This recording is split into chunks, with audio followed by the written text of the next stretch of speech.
Bonjour, je te retrouve encore avec beaucoup de plaisir, beaucoup de joie. Notre série s'intitule N'aie pas peur. Depuis le 1er janvier, nous abordons ce thème et nous avons lu plusieurs passages depuis le livre de Genèse et nous sommes parvenus maintenant au livre de Psaume qui nous dit « Je ne crains rien ». Et oui, c'est notre thème pour aujourd'hui. Juste avant d'aborder ce sujet, recherchons la présence de Dieu. Seigneur, nous ne venons pas vers toi par routine, non. Nous ne venons pas vers toi parce que nous n'avons rien à faire. Mais nous tournons nos regards vers la source de la vie, notre Sauveur, car nous voulons être sauvés. Tandis que nous nous apprêtons à ouvrir le Saint-Livre, Seigneur, avant de l'ouvrir, nous réclamons ta présence, que le Saint-Esprit nous conduise dans toute la vérité et que nous puissions au terme de ce moment reconnaître que l'Éternel a été avec nous. Seigneur, merci de nous entendre. Merci de nous exaucer. Au nom de Jésus pour ta gloire éternelle. Amen. La peur, c'est ça notre thème. De quoi as-tu peur?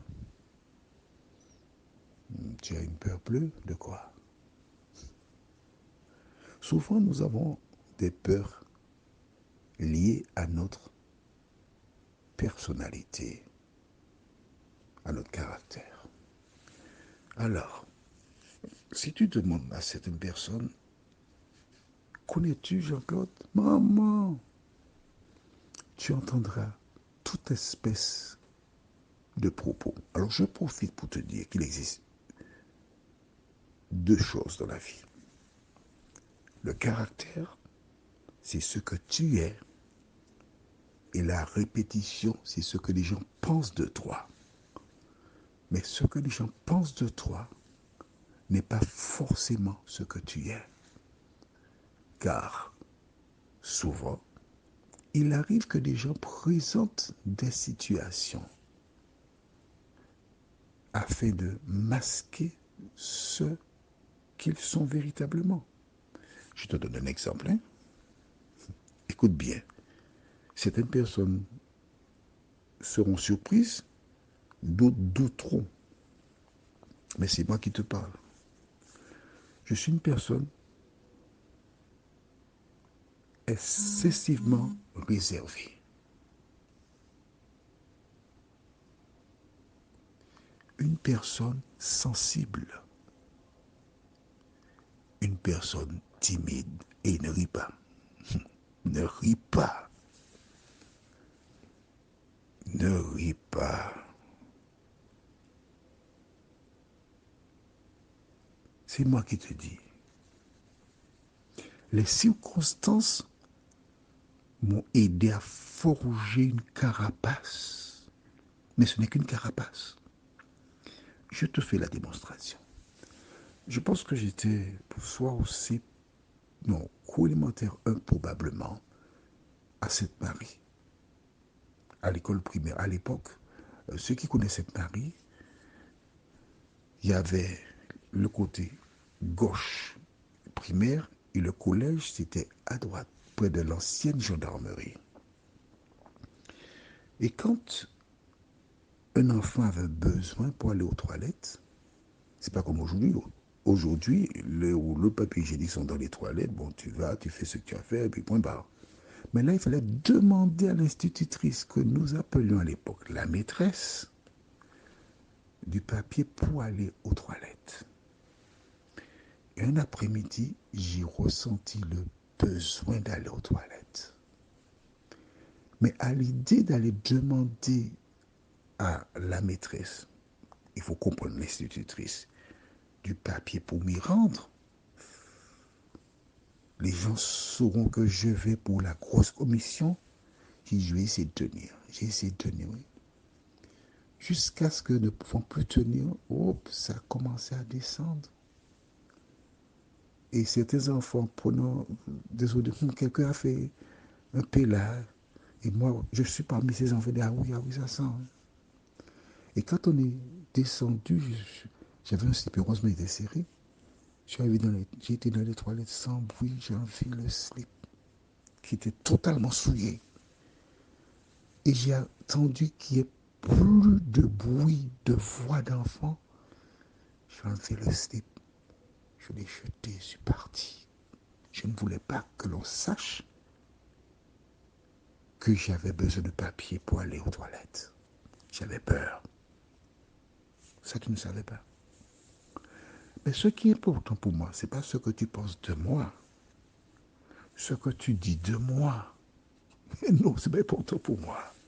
Ce qui est important pour moi, c'est ce que Jésus-Christ pense de moi. Parce que mon Sauveur, il m'aime tellement, il m'a promis que sur la nouvelle terre, il me donnera un nom nouveau que lui seul connaît. Alors toi qui m'écoutes, quand des gens te dévorent, quand des gens cherchent à te nuire, n'oublie pas que Jésus, Dieu, le Créateur, le Sauveur, il est venu et on a dit du mal de Jésus, lui qui était parfait. Alors qui es-tu pour t'imaginer que le diable te laissera tranquille? Lisons dans Somme 23, les versets 1 à 4. N'aie pas peur. L'important, c'est ce que Jésus pense de toi. Tu as entendu cela? Si tu n'as pas compris, envoie-moi un petit message, je vais t'aider. L'important, c'est ce que Jésus pense de moi.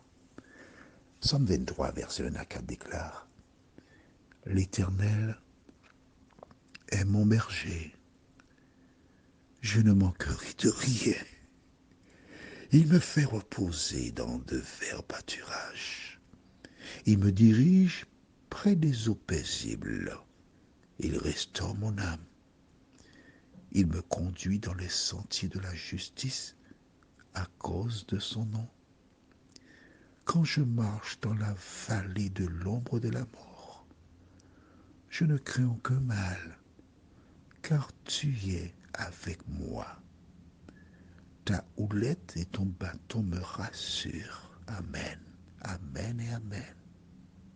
Mon ami, c'est qui est ton berger? Dieu ou le diable?